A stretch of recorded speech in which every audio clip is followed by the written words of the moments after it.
떨리는 마음으로 받았습니다. 감사합니다. 강수님. 여러분 좀 어떠십니까? 이렇게 설교를 2번 들으시니까 좋으십니까? 아니면 좀 어려우십니까? 표정으로 말씀해 주시면 감사하겠습니다. 예, 좋으신 분이 더 많으신 것 같아서 감사합니다. 제 마음대로 해석하는 건지 모르겠는데요. 말씀을 또 준비했습니다. 아까 3계명을 주신 그 하나님께서 4계명도 저희에게 주셨습니다. 출애굽기 20장 8절에서 11절까지 저와 여러분이 교독하도록 하시겠습니다. 제가 먼저 읽겠습니다. 안식일을 기억하여 거룩하게 지키라. 일곱째 날은 내 하나님 여호와의 안식일인즉 너나 내 아들이나 내 딸이나 내 남종이나 내 여종이나 내 가축이나 내 문 안에 머무는 객이라도 아무 일도 하지 말라. 이는 엿새 동안에 나 여호와가 하늘과 땅과 바다와 그 가운데 모든 것을 만들고 일곱째 날에 쉬었습니다. 그러므로 나 여호와가 안식일을 복되게 하여 그날을 거룩하게 하였느니라. 아멘. 하나님께서는 이 4계명을 굉장한 열정을 가지고 사람들한테 전달하셨습니다. 안식일을 기억하여 거룩하게 지키라. 그렇게 짧게 말씀하셔도 될 법한데 계속 얘기하십니다. 엿새 동안은 힘써 내 모든 일을 행할 것이나 일곱째 날은 내 하나님 여호와의 안식일인즉 너도 일하지 말고 내 아들도 내 딸도 심지어는 내 남종도 여종도 그리고 심지어 가축도 문 안에 거하는 객이라도 일하지 말라.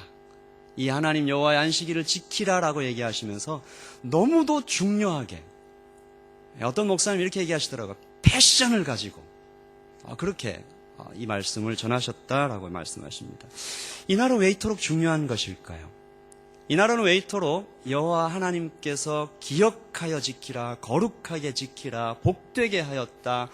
너희 집안에 있는 어떤 객도 가축도 딸이나 아들이나 남종도 여종도 다 이 안식일에 동참하라라고 말씀하실 만큼 이 안식일을 왜 그렇게 중요한 날일까요? 저는 오늘 3가지 정도로 이 안식일에 대해서 나누어 보는 것으로 이 안식일의 중요한 의미를 살펴보기를 원합니다. 첫 번째입니다. 이 날은 여호와 하나님의 날, 주님의 날입니다. 같이 한번 아직 안 읽어도 되겠네요. 네, 일곱째 날은 이 날은 주님의 날인데요. 네, 이제 안 나와도 됩니다. 네. 일곱째 날은 내 하나님 여호와의 날이다라고 말씀하셨는데요. 이 안식일은 주님의 날입니다. 특별하게 거룩하게 구별해서 지켜야 하는 날이다라고 말씀하셨습니다. 그런데 여기서 우리가 종종 범하는 오해가 한 가지 있습니다. 이 안식일을 기억하여 거룩하게 구별하여 특별하게 지키라라고 얘기하니까 이 날만 특별하게 지키면 되는 것처럼 오해할 때가 있습니다. 그렇지 않습니다. 이 날만 주님의 날이 아닙니다. 이 날을 포함하여 우리의 모든 생명과 모든 시간이 다 주님의 것입니다. 그런데 왜 이 말씀을 주셨나요? 이 날을 구별하여 드림으로 나머지 6일도 나의 모든 시간도 주님의 것이라고 선포하고 고백하며 기억하라고 이 말씀 주신 것입니다. 11조가 바로 그런 의미죠. 10분의 1을 하나님께 바치고 10분의 9는 내 마음대로 써라. 그런 의미가 아니지 않습니까? 이 모든 나의 재물은 주님의 것이지만 그 중에 10분의 1을 주님께 드림으로 나의 모든 돈이 주님의 것입니다. 재물이 주님의 것입니다라고 고백하는 것이 아니겠습니까? 우리 모두가 사실 이렇게 연약한 사람들입니다. 우리가 11조를 드리지 않기로 결정하면 안식일을 지키지 않으면 우리는 금방 재물에 묶여버릴 것입니다. 시간에 쫓기는 사람이 될 것입니다. 그래서 하나님은 일주일의 하루를 주님의 날로 지키게 하심으로 나머지 시간들 또한 모든 시간이 주님의 것임을 기억하게 하신 것입니다. 그렇다면 이 주님의 날에, 여호와의 날에 우리는 무엇을 해야 하는 것일까요? 주님의 날에는요, 주님이 기뻐하시는 일을 해야 됩니다. 유대인들은 이 명령을 너무나 문자적으로 받아서 아무것도 하지 않는 것으로 선택했습니다. 최근에도 그 이스라엘이나 이렇게 유대인들이 경영하거나 유대인들이 많이 가는 호텔에 이렇게 가본 분들이 있다고 하는데요. 주일날은, 안식일은 엘리베이터를 운행하지 않거나 아니면 안식일 전용 엘리베이터가 따로 있다고 합니다. 들어가서 이렇게 버튼을 누르지 않아도 그 엘리베이터가 이렇게 랜덤하게 아무 곳이나 이렇게 서면서 이렇게 일을 하지 않아도 되도록 이렇게 문자적으로 지키기로 유대인들은 결정했습니다. 그러나 예수님께서는 마태복음 12장을 통하여 안식일에 대하여 두 가지를 가르쳐 주시면서 주님의 날에 과연 무엇을 해야 할지를 알려주셨습니다. 첫 번째 주님께서 말씀하신 것은 이것입니다. 예수님 안에 거하는 것입니다. 마태복음 말씀 같이 읽어보죠. 또 안식일에 제사장들이 성전 안에서 안식을 범하여도 죄가 없음을 너희가 율법에서 읽지 못하였느냐. 내가 너희에게 이르노니 성전보다 더 큰 이가 여기 있느니라. 안식일에요, 제자들이 밀 이삭을 잘라 먹었습니다. 바리새인들이 크게 비난하죠. 예수님께서 말씀하십니다. 제사장들이 성전 안에 있으면 음식을 마음대로 먹지 않느냐. 성전 안에 있으면, 제사장들이 성전 안에 있으면 그게 바로 안식이다. 안식의 완성이다. 그러므로 이 제자들도 내 안에 있으니 이미 안식을 이루었다라고 말씀하시는 것입니다. 그러므로 안식일에는 무엇을 해야 하나요? 안식일에는 주님 안에 거해서 그분을 기뻐하고 그분을 즐거워하고 춤추고 노래하고 기쁘고 배부르게 먹으라는 말씀입니다. 두 번째는 이 안식일에 주님이 기뻐하시는 일, 곧 사람을 살리는 일을 해야 합니다. 마태복음 12장 11절 같이 읽겠습니다. 예수께서 이르시되 너희 중에 어떤 사람이 양 한 마리가 있어 안식일에 구덩이에 빠졌으면 끌어내지 않겠느냐. 사람이 양보다 얼마나 더 귀하냐. 그러므로 안식일에 선을 행하는 것이 옳으니라 하시고 이에 사람에게 손을 내밀어 하시니 그가 내밀매 다른 손과 같이 회복되어 성하더라. 손 마른 사람을 안식일에 데려왔습니다. 안식일에 과연 고치나 안 고치나 보자. 바리새인들이 아마 눈을 가늘게 뜨고 노려봤겠죠. 율법에만 관심이 있었습니다. 사람에는 관심이 없고 하나님이 그 율법을 주신 본래 깊은 뜻에는 관심이 없었던 바리새인들이 그 앞에서 예수님에게 시험을 걸었을 때 예수님께서는 안식일의 주인답게, 바로 그 안식일의 주인답게 바로 그렇게 행동하셨습니다. 사람을 살려주신 것이죠. 그렇게 사람을 살려주시면서 예수님께서 이렇게 말씀하십니다. 사람을 살리는 것이 안식일에 할 일이다. 이 종합하면 이렇습니다. 안식일에는 안식일의 주인이신 예수 그리스도 안에 거하면서 그 예수님께서 가장 기뻐하시는 일을 하는 것이 바로 안식일에 우리가 해야 되는 일입니다. 그러므로 안식일은 예수님 안에 거하는 날입니다. 예수님 안에 거하면서 예수님이 가장 기뻐하시는 일, 사람 살리는 일을 하는 것입니다. 그래서 우리가 안식일에 예배를 드리고 또한 영혼 구원하는 일을 하는 것입니다. 두 번째입니다. 이 두 번째 안식일에는 어떤 일을 하는 것인가? 같이 한번 읽겠습니다. 두 번째, 이날은 약함을 선택하는 날입니다. 안식일은 내 삶의 주인이 예수님 밖에 없다라고 고백하는 날입니다. 그러므로 예수님 외에 내게 주인 될 수 있는 가능성을 과감하게 끊어내는 날이 바로 안식일입니다. 무슨 말입니까? 안식일의 주인이신 예수님 앞에 서서 예수님밖에 없습니다. 예수님이 내 삶의 주인이신데 예수님만이 내 삶의 주인이십니다라고 고백하는 것입니다. 먼저 그의 나라와 그의 의를 구하는 연습을 하는 날입니다. 들에 핀 백합화를 보라, 공중에 나는 새를 보라. 그렇게 말씀하시는 주님의 음성에 귀를 기울이는 날입니다. 백합화를 입히시고 공중에 나는 새를 먹이시는 주님만 의지하는 훈련을 하는 날이 바로 안식일입니다. 저희는 지난주 설교에서 라오디게아 교회에 주신 처방을 들었습니다. 불로 연단된 금을 주님께로부터 사라. 바로 이 연습을 하는 날이 또한 안식일입니다. 불은 고난을 상징한다 했으니 고난을 통과한 믿음을 보이는 날이 바로 이 날입니다. 고난을 당하면 참 믿음이 드러난다고 했습니다. 나의 믿음을 연단하고 훈련하는 날입니다. 이게 무슨 말이냐?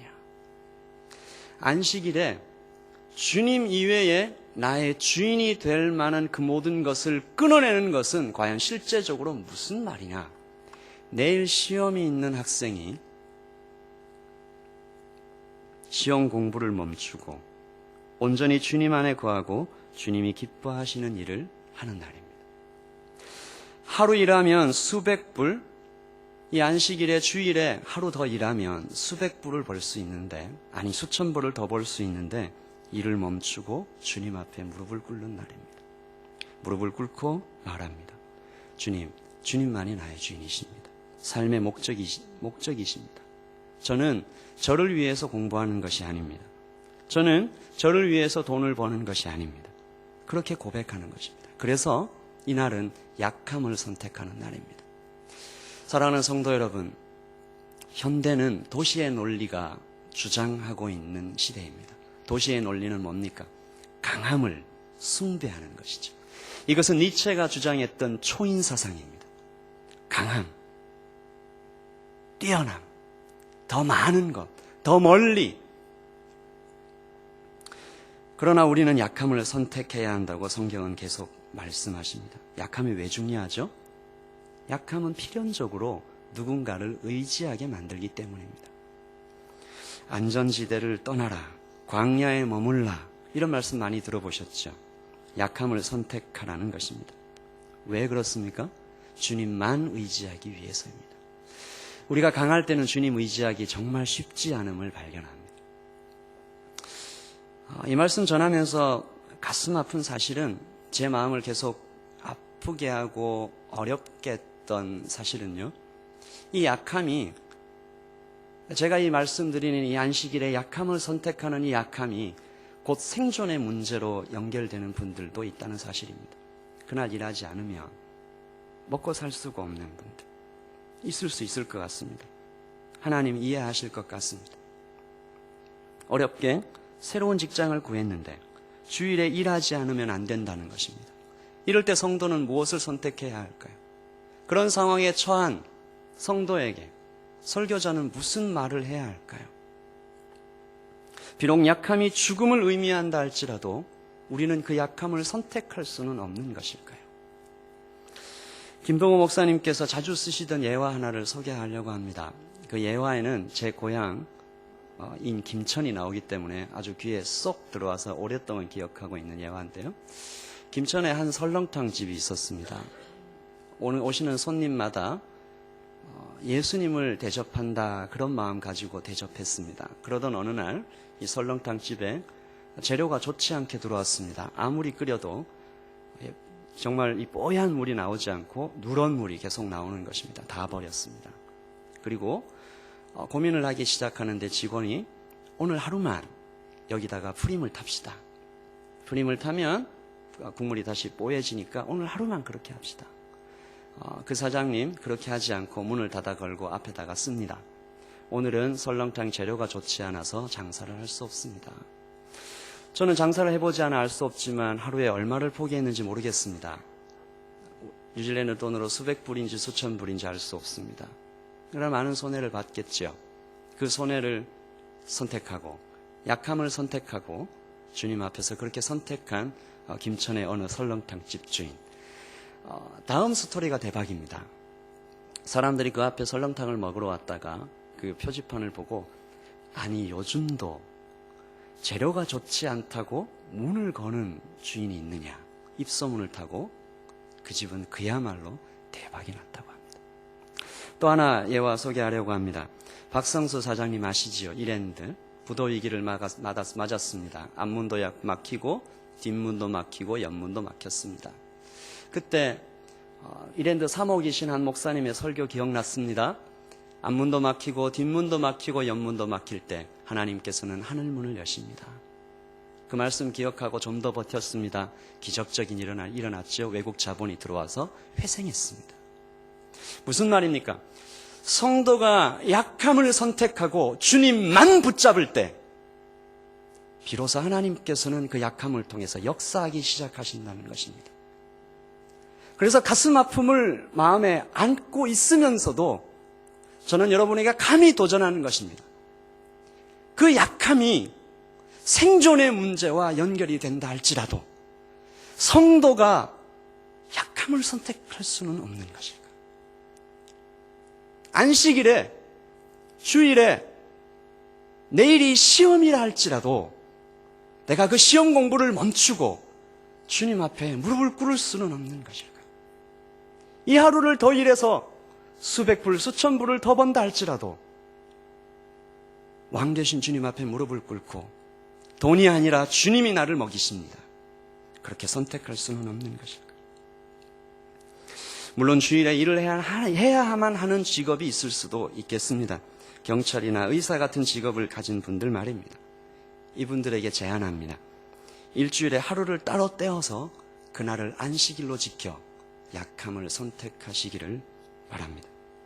사랑하는 성도 여러분, 안식일은 약함을 선택함으로써 주님을 더욱더 적극적으로 붙잡는 날입니다.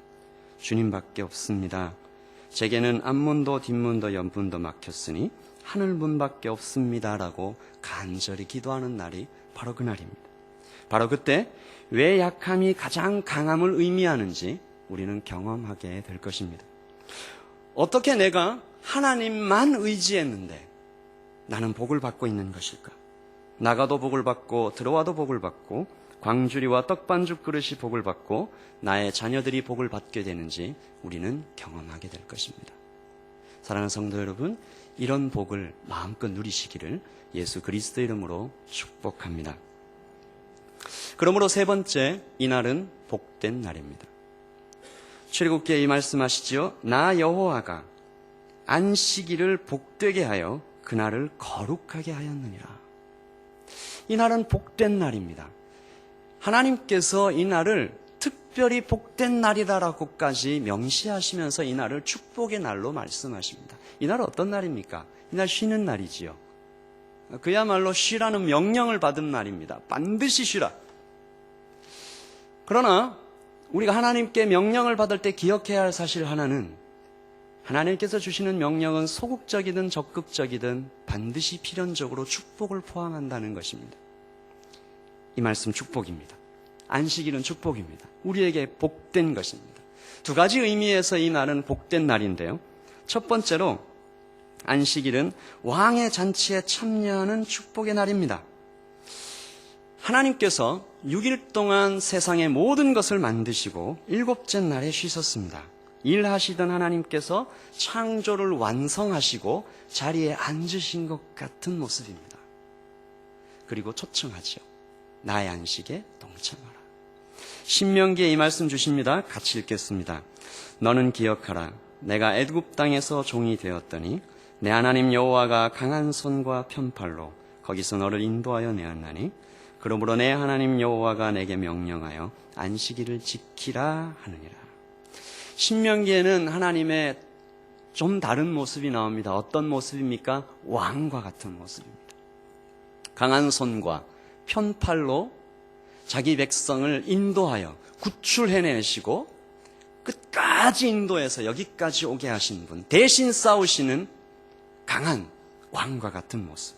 정복 전쟁을 다 마치시고 내가 너를 인도하여 내었나니, 완성했나니 이제 안식하나니 너는 나의 잔치에 참여하라.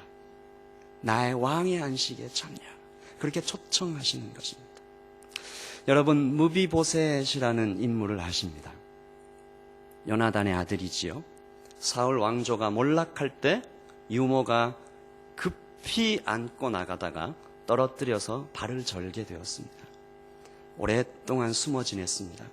당시 고대 근동 지방에서 패한 몰락한 왕조의 왕족은 어떻게 되는지 여러분 잘 알고 계십니다. 두려워 떨면서 숨어 있었습니다. 어느 날 다윗 왕이 기억해내고 부릅니다. 무비보셋을 데려와라. 얼마나 두려웠을까요? 얼마나 초라했을까요? 얼마나 헐벗고 굶주린 모습일까요? 피골이 상접하고 두렵고 떨리며 창백한 모습으로 왕의 궁전으로 들어오는 무비보셋의 장면을 생각해 보십시오. 좌우에는 문무백관들이 도열해 서 있고 저 앞에 왕께서 앉아 있으십니다. 들어와라.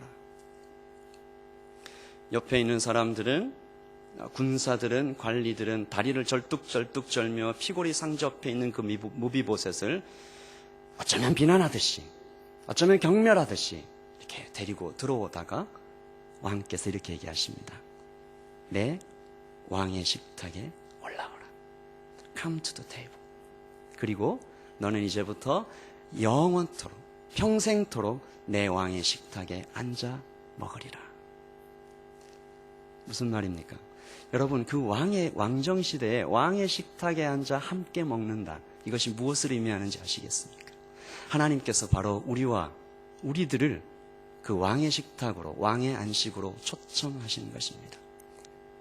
우리의 모습이 흡사 무비보셋처럼 절고 피골이 상접해 있고 두렵고 떨리고 약하고 그런 모습이라 할지라도 주님께서 부르신 것입니다. 나의 식탁에 와서 그 안식에 동참하라. 안식일의 주인이신 예수 그리스도께서는 안식일의 무덤에 계셨습니다.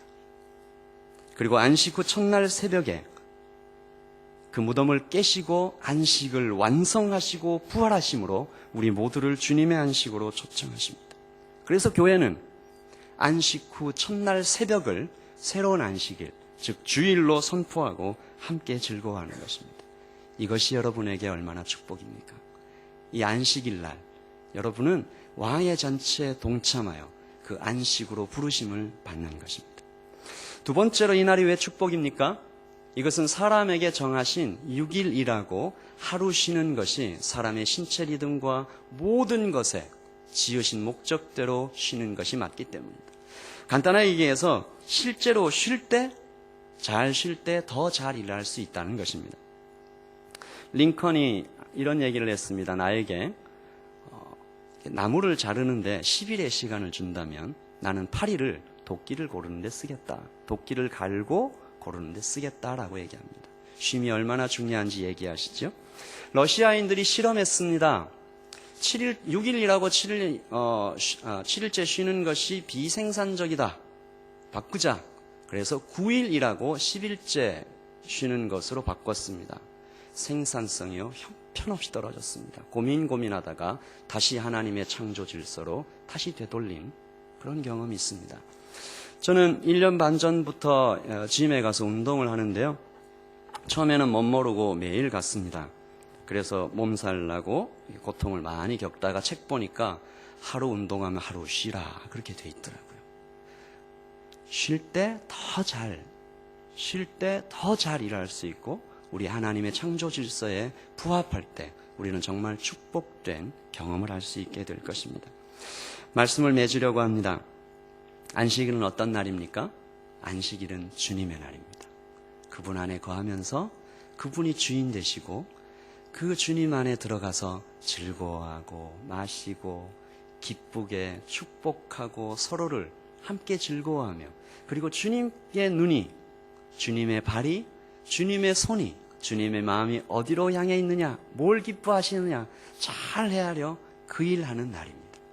또한 이날은 내 것을 내어놓고 주님만 의지하기로, 의도적으로, 의지적으로, 믿음으로 약함을 선택하는 날입니다. 하던 공부를 잠시 멈추고 하던 일을 잠시 멈추고 내게 주님으로 채우소서 그렇게 고백하는 날입니다. 그 고백을 훈련하는 날입니다. 또한 안식일은 사람을 위한 축복으로 가득 차 있는 날이죠.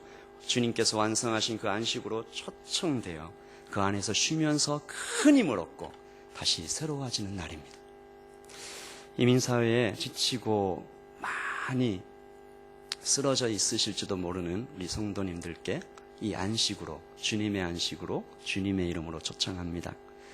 주일날, 그 전날 토요일날부터 이 안식일을 준비하고 크게 기뻐하며 내일 가서 그 주님의 안식에 주님으로 가득 채울 날을 기대하면서 그렇게 기쁜 복된 안식일을 누리시기를 예수님의 이름으로 축복합니다. 기도하겠습니다.